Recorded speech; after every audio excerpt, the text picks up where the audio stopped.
Halo semuanya, perkenalkan nama saya Dimas Eno Putra Budiono. Saya dari Teknik Listrik Industri Angkatan 2025 dari Reguler B. Dan kali ini saya akan memaparkan materi mengenai medan listrik. Pokok bahasan dari materi ini antara lain adalah medan dan muatan listrik, gaya listrik dan hukum Coulomb, konsep superposisi, polarisasi serta dipol dan dipol terinduksi. Yang pertama kita akan bahas adalah muatan dan medan listrik, dan kita mulai dari muatan listrik terlebih dahulu. Jadi muatan listrik merupakan sifat intrinsik fundamental dari partikel materi yang menjadi dasar fenomena listrik. Muatan listrik ini terdiri dari dua jenis, yaitu positif dan negatif. Muatan positif dibawa oleh proton dan negatif dibawa oleh elektron. Muatan positif dan negatif ini memiliki sifat, yaitu jika muatan tersebut sejenis, maka mereka akan saling tolak-menolak. Dan ketika muatannya berlawanan jenis, akan saling tarik-menarik. Benda yang memiliki jumlah proton dan elektron seimbang dikatakan netral secara listrik. Tetapi interaksi muatan inilah yang menentukan ikatan kimia dan sebagian besar sifat fisika materi di sekitar mereka. Oke, selanjutnya ada medan listrik. Medan listrik merupakan daerah di sekitar muatan listrik di mana gaya listrik dapat dirasakan oleh muatan lain. Garis medan listrik digunakan untuk menggambarkan arah dan kekuatan medan tersebut. Arah garis menunjukkan arah gaya yang akan dialami oleh muatan positif uji, yaitu keluar dari muatan positif dan masuk ke muatan negatif. Seperti yang dapat dilihat dari gambar, di sini ada muatan positif dan muatan negatif. Dan dapat dilihat dari arah panahnya, dari muatan positif keluar lalu masuk ke muatan negatif. Kepadatan garis menunjukkan seberapa kuat medan di suatu titik. Semakin rapat garisnya, semakin besar kekuatannya. Garis medan tidak pernah saling berpotongan karena di satu titik hanya ada satu arah gaya listrik yang pasti. Melalui visualisasi ini kita dapat memahami bagaimana muatan berinteraksi satu sama lain di ruangan sekitarnya. Selanjutnya ada gaya listrik dan hukum Coulomb. Gaya listrik adalah gaya fundamental tarik-menarik atau tolak-menolak yang bekerja antara dua benda bermuatan. Besarnya gaya ini diukur menggunakan hukum Coulomb yang merupakan formula sentral pada elektrostatika. Hukum Coulomb menyatakan bahwa besaran gaya listrik atau F berbanding lurus dengan perkalian kedua muatan dan berbanding terbalik dengan kuadrat jarak di antara keduanya. Ini berarti gaya menjadi sangat kuat ketika muatan semakin dekat, tetapi melambat dengan cepat seiring bertambahnya jarak, menunjukkan bagaimana interaksi listrik beroperasi dalam ruang. Dapat dilihat dari gambar yang ada di kanan. Ini merupakan rumus hukum Coulomb. F merupakan gaya Coulomb atau gaya listrik.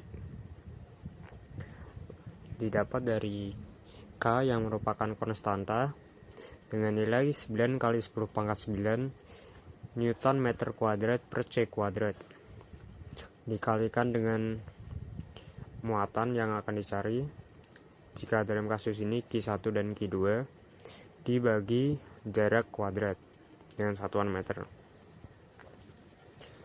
Untuk visualisasinya dapat dilihat dari gambar yang ada di bawah.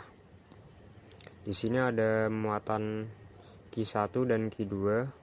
Mereka berbeda jenis muatan, makanya saling tarik-menarik, dan mereka dipisahkan dengan jarak R.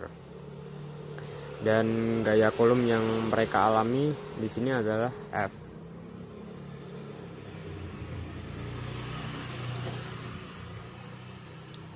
Oke, selanjutnya di sini sama seperti yang tadi. Sifat gaya listrik itu muatan sejenis saling torak menolak, dan muatan berbeda jenis saling tarik menarik. Selanjutnya konsep superposisi. Konsep superposisi ini masih dalam ruang lingkup yang sama dengan gaya Coulomb atau hukum Coulomb. Jadi setiap muatan itu menghasilkan medan listrik sendiri, dan semua medan tersebut bekerja secara bersamaan. Dan konsep superposisi ini merupakan hasil penjumlahan vektor dari medan yang dihasilkan oleh setiap muatan yang ada. Untuk menghitung medan total, kita menjumlahkan komponen medan dari masing-masing muatan sesuai arah vektornya. Prinsip ini sangat penting dalam memahami sistem dengan banyak muatan seperti atom, kapasitor, atau bahkan distribusi muatan di permukaan konduktor. Untuk mencari resultan ini seperti resultan vektor, dan dapat didapat dengan rumus apabila muatan itu memiliki arah gaya Coulomb yang searah, maka dapat dirumuskan dengan E sama dengan E1 ditambah E2.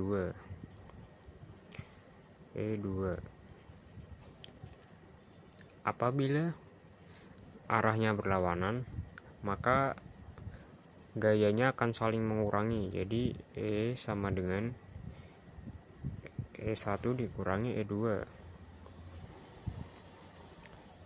Nah, apabila muatan itu mengalami gaya tegak lurus, dua gaya yang tegak lurus, misal satu gaya ke bawah, satu gaya ke kanan.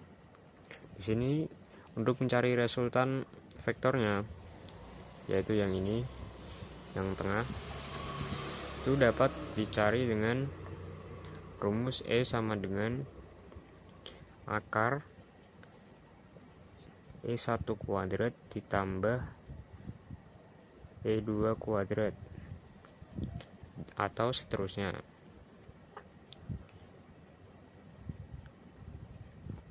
Oke, kita lanjut ke yang selanjutnya, yaitu ada polarisasi. Polarisasi adalah fenomena di mana benda yang secara keseluruhan netral atau tidak bermuatan, terutama isolator, dapat merespon dan ditarik oleh benda bermuatan di dekatnya.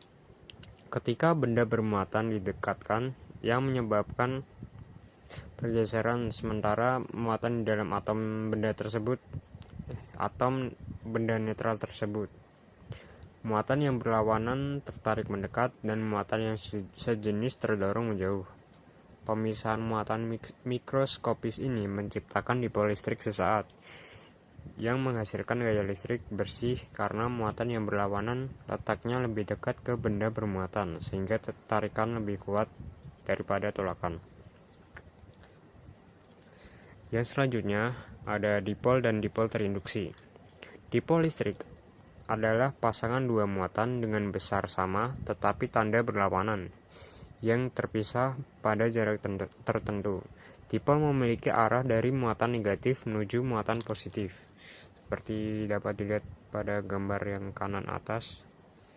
Di sini dari negatif ke positif arahnya.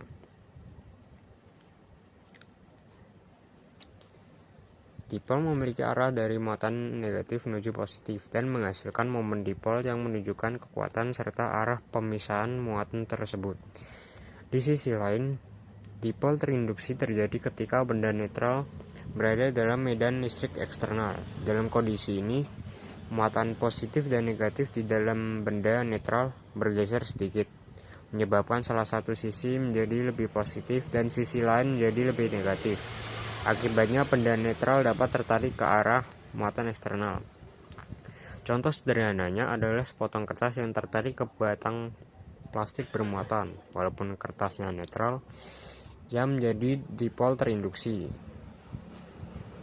Seperti contoh eksperimennya, seperti menggunakan penggaris plastik yang digosok-gosokkan terus ke kain, lalu setelah beberapa saat didekatkan ke kertas dan kertasnya dapat tertarik gitulah.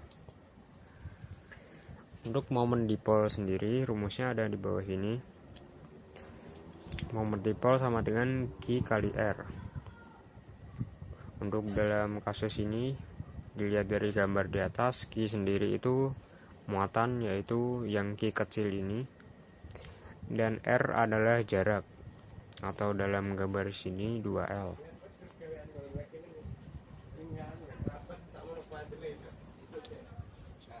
Oke, selanjutnya ada demonstrasi. Di sini terdapat sebuah alat, yaitu generator Van de Graaff. Generator ini akan mengumpulkan sebuah muatan sejenis di dalam kubah ini, besi. Dalam eksperimen ini atau percobaan ini, seseorang akan menyentuh kubah besi tersebut. Ketika disentuh, maka muatan sejenis akan mengalir ke seluruh tubuh dari yang menyentuh ini, dari seluruh badan sampai rambut sekalipun. Hal ini menyebabkan rambut dari orang yang memegang tersebut berdiri, karena muatan sejenis kan saling tolak menolak ya. Dan karena muatan sampai ke rambut juga, maka antara helai rambut satu dengan helai rambut lainnya akan saling tolak menolak, menyebabkan seperti yang ada di gambar ini. Karena muatan dalam rambut tersebut sejenis, maka mereka akan saling tolak menolak.